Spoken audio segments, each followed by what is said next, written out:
प्रेम योग वियोग सत्यम शिवम सुंदरम पूर्ण अवस्था प्राप्त हो सकता है।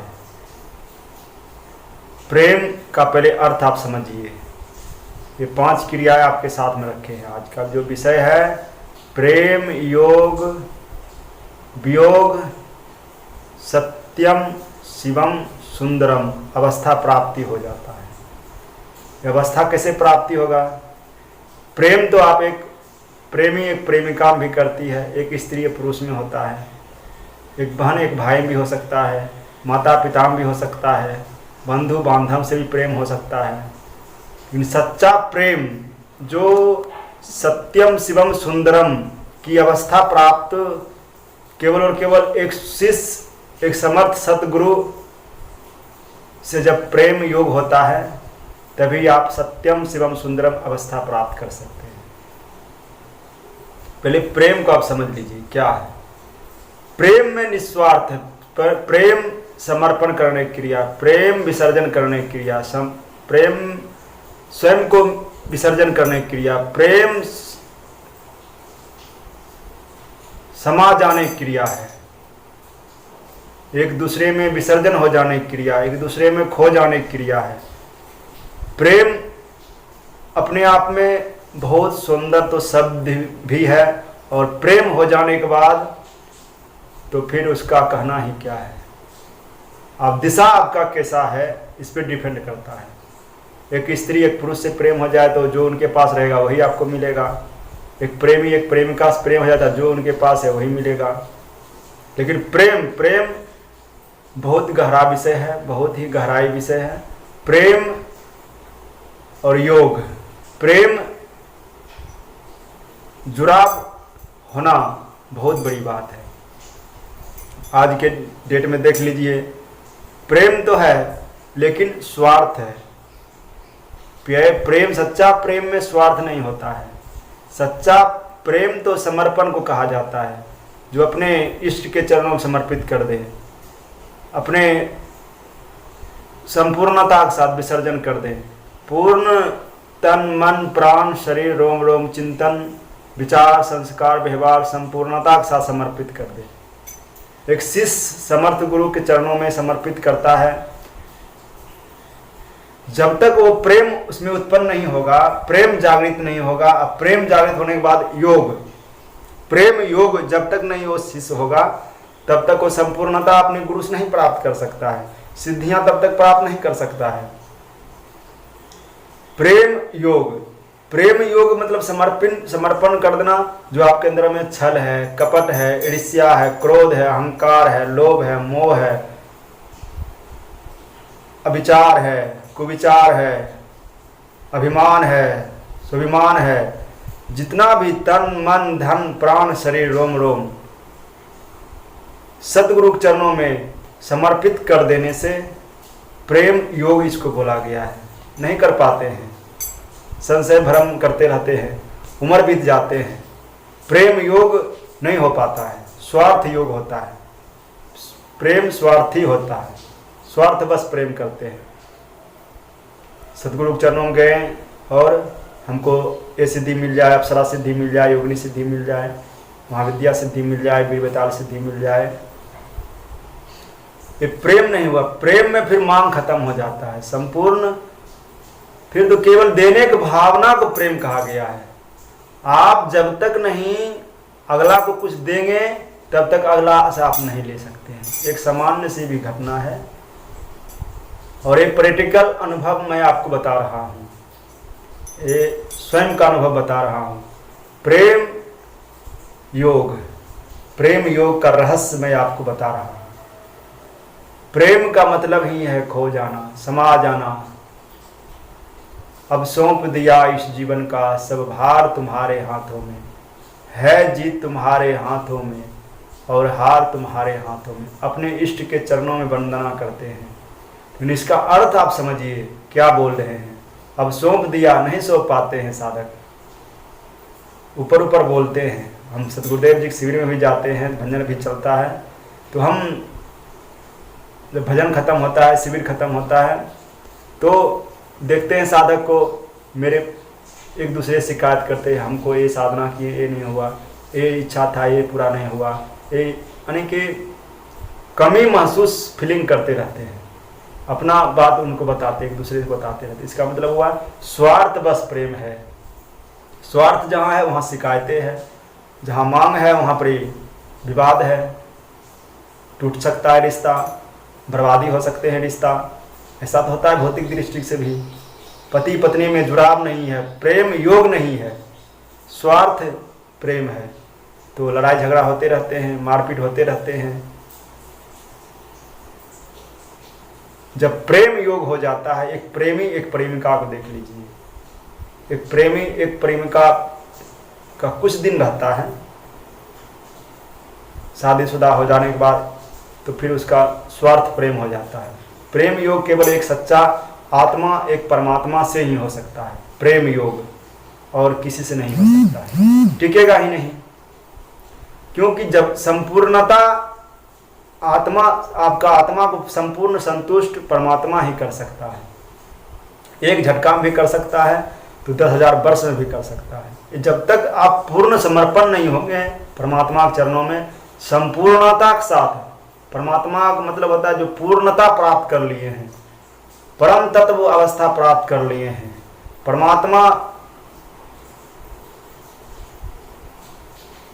परमात्मा का कोई नाम नहीं है, परमात्मा से जुड़ाव है सभी का, जैसे कि राम भगवान का, श्री राम भगवान का, श्री कृष्ण भगवान का, श्री नारायण का, श्री शिव महादेव, ब्रह्मा विष्णु महेश।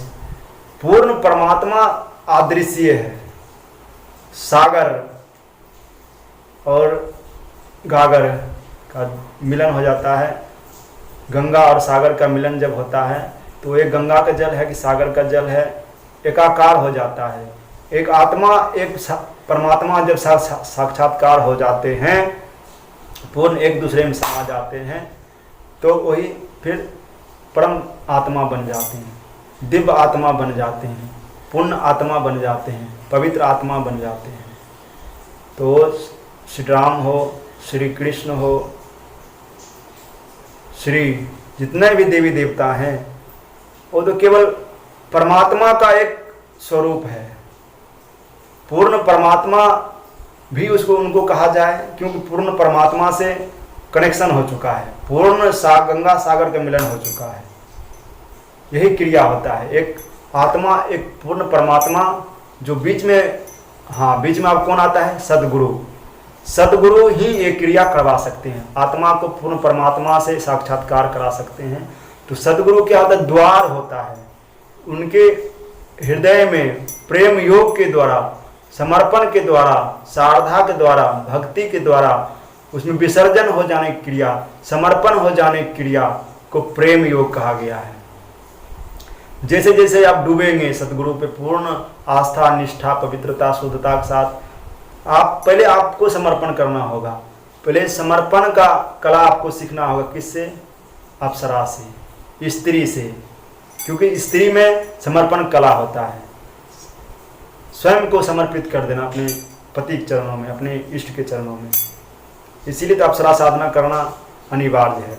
अप्सरा साधना से ही प्रेम योग जागृत हो सकता है, हृदय अनाहत चक्र जागृत हो सकता है। प्रेम योग जागृत अवस्था हो जाने के बाद ही आप समर्पण कर सकते हैं, निस्वार्थ, निश्चल, किसी प्रकार का मांग नहीं। जो प्रेम योग जिनमें पूर्णता के साथ जागृत हो जाता है, अपने सतगुरु चरणों में समर्पण हो जाता है, फिर शिकवा शिकायत नहीं होता है। फिर तो आपके मन अनुकूल कार्य होना प्रारंभ हो जाते हैं, क्योंकि सतगुरु का शक्ति आपके मन अनुकूल कार्य करना प्रारंभ कर देते हैं।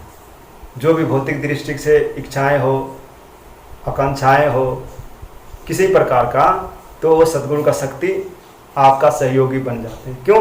क्योंकि आप जैसे जैसे समर्पण करेंगे वैसे वैसे, समर्पण का मतलब एक दूसरे से जुड़ जाना, एक दूसरे में समा जाना। जो आपके आंतरिक चेतना में छल है, कपट है, ईर्ष्या है, क्रोध है, अहंकार है, लोभ है, मोह है, ये सब समर्पण हो जाता है धीरे धीरे धीरे धीरे। समर्पण जैसे जैसे होगा वैसे वैसे आप में पवित्रता, आप में शुद्धता, आप में चैतन्यता, आप में आरोग्यता, आप में प्रसन्नता, आप में दिव्यता जागृत होने लगेगा। क्यों? क्योंकि वो सदगुरु का शक्ति भी ट्रांसफर होने लगता है ना स्वतः। सदगुरु चाहेंगे तो भी नहीं रोक पाएंगे, क्योंकि एक दूसरे में खोने का ही क्रिया है, एक दूसरे में डूब जाने की क्रिया है। गंगा सागर का मिलन है, यही तो आत्मा और परमात्मा का मिलन है।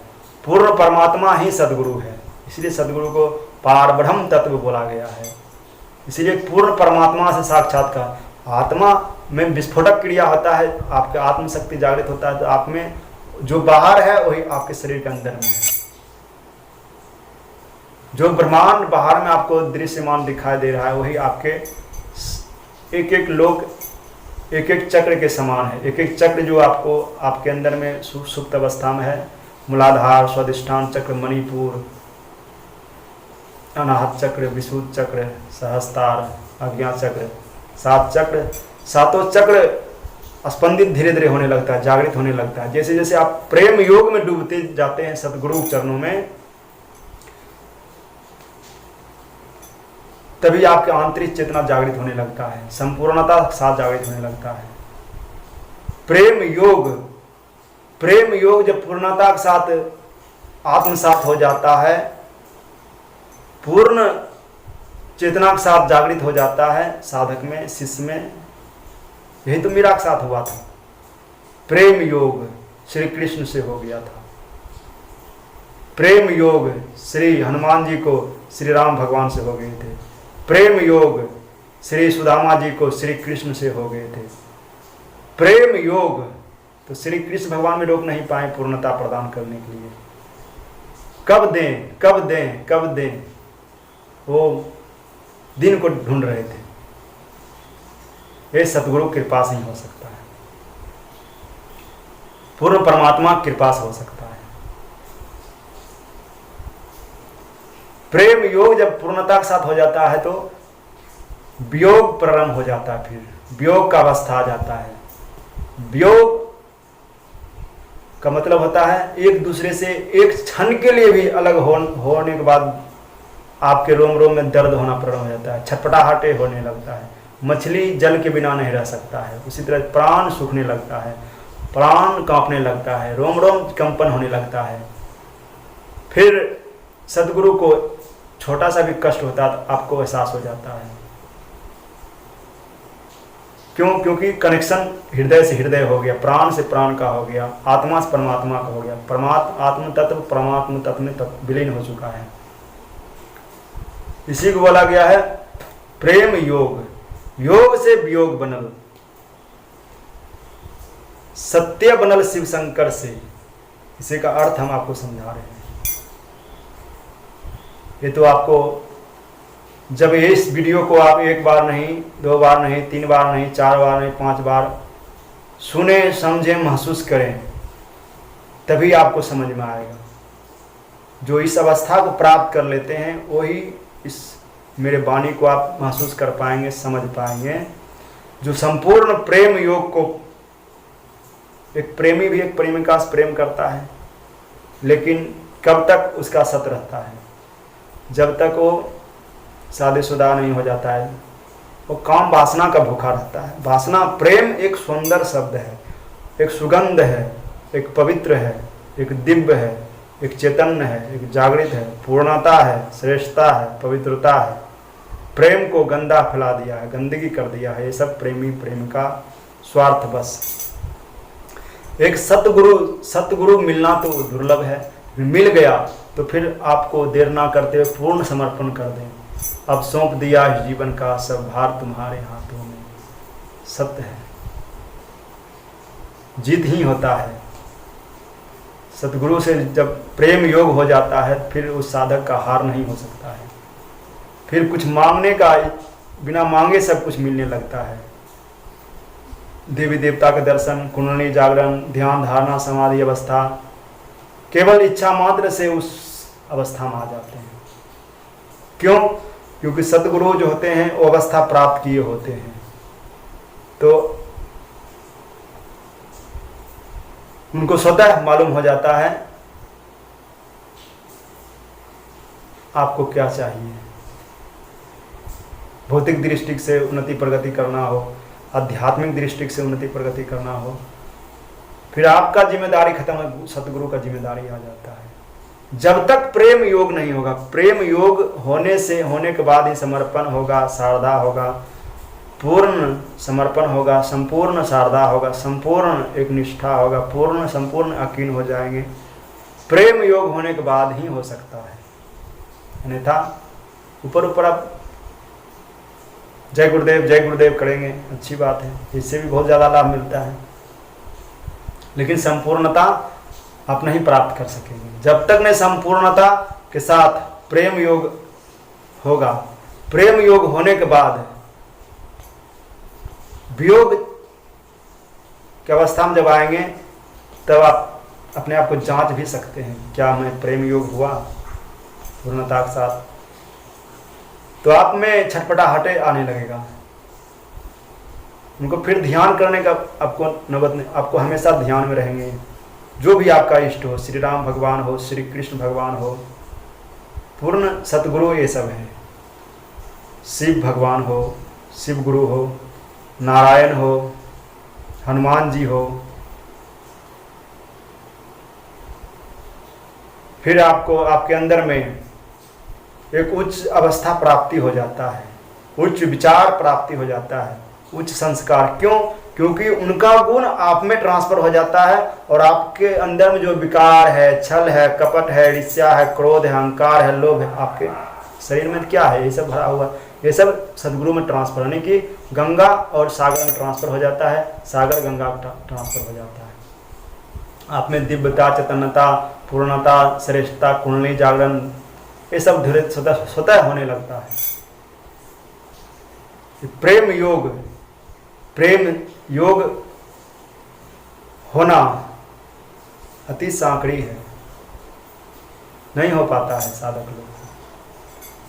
प्रेम योग जब हो जाता है तो विखंडन, प्राण का विखंडन होना प्रारंभ हो जाता है। वियोग जब होता है, वियोग थोड़ा सा एक क्षण के लिए भी दूरी होता है, प्राण झंझनाने लगता है, रोम रोम कंपन होने लगता है, आत्मा कंपित होने लगता है। अपने इष्ट को, अपने सद्गुरु को थोड़ा सा भी कष्ट होता है तो शिष्य को पता चल जाता है। उनको थोड़ा सा बुखार लगता है तो शिष्य को पता है बुखार लग जाएगा। जिस तरह से एक माँ एक पुत्र, नाभि से कनेक्शन हो जाता है, मणिपुर से कनेक्शन हो जाता है, हृदय से हृदय, अनाहत चक्र से कनेक्शन, रोम रोम से कनेक्शन हो जाता है। जिस तरह से एक माँ एक बालक को जन्म देता है तो बालक कहीं भी हो, पुत्र पुत्री कहीं भी हो, माँ को पता चल जाता है मेरा बेटा का आज सर्दी हो गया, खांसी हो गया, तबीयत खराब है, कष्ट में है, परेशानी में, वो माँ, क्योंकि नाभि मणिपुर से कनेक्शन है माँ का और पुत्र का, पुत्री का। तो जन्म देता है तो नाभि से नाभि कनेक्शन होता है, इसीलिए इस अवस्था को उनको पता हो जाता है। और यही अवस्था सतगुरु में जब एक शिष्य समर्पित कर देते हैं सतगुरु के चरणों में, सतगुरु चरण में क्या पूर्णता के साथ, उनके आंतरिक चेतना के साथ, बाहर से शरीर से वो कहीं भी हो सतगुरु, चाहे 10,000 किलोमीटर दूरी पर हो, चाहे सिद्धाश्रम में हो, चाहे कहीं भी हो, फिर स्मरण मात्र से उनका दर्शन होने लगता है, उनसे मार्ग प्राप्ति होने लगता है, उनसे ज्ञान प्राप्ति होने लगता है, उनसे जानकारियाँ जो भी ले सकते हैं, अज्ञात चक्र स्पंदित होने लगता है। जब पूर्ण प्रेम योग हो जाएंगे, प्रेममय हो जाएंगे, तो पवित्रमय हो जाएंगे, दिव्य हो जाएंगे, चैतन्य हो जाएंगे, जागृत हो जाएंगे। प्रेम योग, उसके बाद वियोग है। वियोग मतलब एक क्षण भी दूर नहीं रह सकते हैं। इस तरह से जल के बिना मछली नहीं रह सकता है, चांदनी के बिना चकोर नहीं रह सकता है। तो ये सब आपके आंतरिक चेतना में से जो ब्रह्मांड में शक्ति है वो आपके अंतरिम में शक्ति है। जागृत करना और सतगुरु के चरणों में समर्पण हो जाना ही पूर्णता है। सतगुरु पूर्ण परमात्मा से साक्षात्कार होने के लिए वो द्वार है। उनसे ही उनमें ही प्रवेश होके आप पूर्ण परमात्मा साक्षात्कार हो सकते हैं, अपने इष्ट का दर्शन कर सकते हैं, अन्यथा नहीं कर सकते हैं। मंत्र जप क्रियाकलाप बहुत है, योग है, ध्यान योग है, प्रेम योग अति शीघ्र भी हो सकता है। प्रेम योग से भक्ति योग प्राप्त हुआ है। प्रेम से ही सब कुछ चलता है। प्रेम योग ही ना हो तो भक्ति भी बेरस हो जाता है। ध्यान में भी प्रेम योग काम करता है। ध्यान में बैठते हैं, अब ऐसे आँख बंद करेंगे तो अज्ञान चक्र में तो कुछ दिखाई देता नहीं है। जब प्रेम योग होगा तो सब कुछ दिखाई देने लगेगा। इसके लिए बहुत सारी क्रियाएं हैं।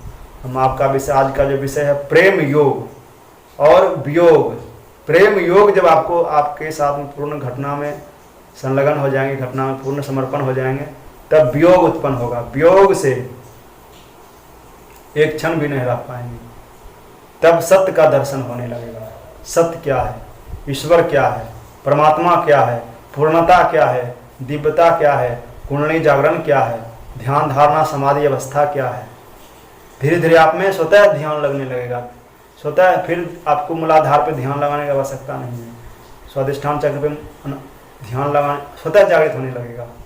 फिर बैठेंगे ध्यान में, बस प्रेम योग से वियोग सत्य, उसके बाद शिवम, शिव और आप में शिवो हम अवस्था प्राप्त कर लेंगे। अर्थात संपूर्ण शिवो हम का अर्थ होता है आपके अंदर में शक्तियां जागृत हो जाएगा। जो सुप्त अवस्था में है, मूलाधार, स्वादिष्ठान चक्र, मणिपुर, अनाहत चक्र, विशुद्ध चक्र, अज्ञात चक्र, सहस्त्रार, वे सब जागृत हो जाएगा। शिवो हम, शिव और शक्ति का पूर्णता के साथ आपके चेतना में जागृत हो जाएगा। शिवो हम, सहस्त्रार में शिव और शक्ति का मिलन होता है। सहस्त्रार में, सहस्त्रार में ही शिव और शक्ति का जब सद्गुरु कृपा से मिलन होगा तो अमृत कुंड, अमृत वर्षा, अमृत झरना झरने लगेगा। और जैसे जैसे झरेगा वैसे वैसे आपके रोम रोम चैतन्य होने लगा, आनंद युक्त हो जाएंगे, पूर्ण पवित्र हो जाएंगे, पूर्ण दिव्य हो जाएंगे, पूर्ण जागृत हो जाएंगे। इसको प्राप्त करने के लिए वर्षों लग सकता है। सद्गुरु कृपा से क्षण भर में भी हो सकता है। और आपके दोनों का जब तक नहीं मिलन होगा तब तक शक्ति का उत्पत्ति नहीं हो सकता है, सिद्धियां की उत्पत्ति नहीं हो सकता है। आपके आंतरिक चेतना में शक्तियां की उत्पत्ति नहीं हो सकता है, शक्ति का जागृत नहीं हो सकता है, पूर्ण जागरण नहीं कर सकते, कर पाते पर कर पाएंगे। विस्फोट कर जाएगा, पागल आप हो सकते हैं, ब्रेन डैमेज हो सकता है, पदभ्रष्ट हो सकते हैं। सर्वप्रथम प्रेम योग में को समझिए और सदगुरु चरणों में, सदगुरु, गुरु तो आपको बहुत मिल जाएंगे लेकिन सदगुरु होनी चाहिए जो संपूर्णता प्राप्त किए हुए हैं, संपूर्ण ज्ञान विज्ञान में समाये, जो संपूर्ण सिद्धियों का स्वामी। सदगुरु का मतलब यही होता है जो संपूर्ण, हमारे सदगुरुदेव परम हंस स्वामी परम वंदनीय निखिलेश्वरानंद जी महाराज जी हैं। जब मैं चाहता हूं तब दर्शन करता हूं, जब मैं चाहता हूं तब उनसे मार्ग प्राप्त करता हूं। चाहे वो सिद्धाश्रम में रहें, सो शरीर नहीं है, फिर भी उनका दर्शन मैं करता हूं। जब चाहता हूं तब उनसे बात करता हूं, जब मैं चाहता हूं उनसे आनंद के साथ बात करता हूं। आंसू प्रवाहित होते रहता है, प्रभु मुस्कुराते रहते हैं, प्रभु हंसते रहते हैं। प्रेम सगाई, ये है प्रेम सगाई। ये श्री कृष्ण भगवान से पूछे थे, राधा आपके लिए इतना रोती रहती है, कितना आपसे प्रेम करता है, आप भी वो भी नहीं जानती है, ना आपको कोई फर्क नहीं पड़ता। उद्धव जी पूछे थे श्री कृष्ण भगवान से, तो श्री कृष्ण भगवान सुन रहे थे, उद्धव जी बोल रहे थे, राधा आपके लिए इतना बेचैन होते रहती है, एक बार जाके मिल लीजिए। तब श्री कृष्ण, ये तो प्रेम की बात है उद्धव, बंदगी बस की नहीं है। ये तो प्रेम की बात है उद्धव, बंदगी तेरे बस की नहीं है। प्रेम में फिर जाने आने का, वो तो जाना आना क्षण भर का काम हो जाएगा। फिर सदगुरु और आत्मा और परमात्मा के मिलन में 2-4 घंटा थोड़े लगता है, एक क्षण में मुलाकात। जिधर देखेंगे परमात्मा, हाँ स्वरूप जो पूर्ण परमात्मा साक्षात्कार है, स्वरूप वो है। स्वरूप क्या, वो पूर्ण परमात्मा ही हो जाते हैं। गंगा सागर, नहीं तो गंगा का पहचान है, नहीं तो सागर, मिट जाते हैं एक दूसरे में। यही है प्रेम योग। एक दूसरे में खो जाना, एक दूसरे में समा जाना, एक दूसरे में विसर्जन हो जाना, एक दूसरे में मिट जाना, इसी को प्रेम योग कहा गया है। प्रेम करें तो सतगुरु से करें, ईश्वर से करें, पूर्ण परमात्मा से करें, देवी देवता से करें, तब आप के आंतरिक चेतना में दिव्यता, चैतन्यता, कुंडली जागरण, ध्यान, धारणा, समाधि, पूर्णता, श्रेष्ठता, दिव्यता प्राप्त कर सकते हैं। एक क्षणभंगु प्रेम के चक्कर में आप पड़े हुए हैं, बाहरी प्रेम के चक्कर में, वासनात्मक प्रेम के चक्कर में अपना जीवन को नर्क बना रहे हैं। जगो जगो जागो जागो, भोर भयो अब तो जाग जाइए। जय जय श्री नारायण, जय जय श्री निखिलेश्वर, जय जय।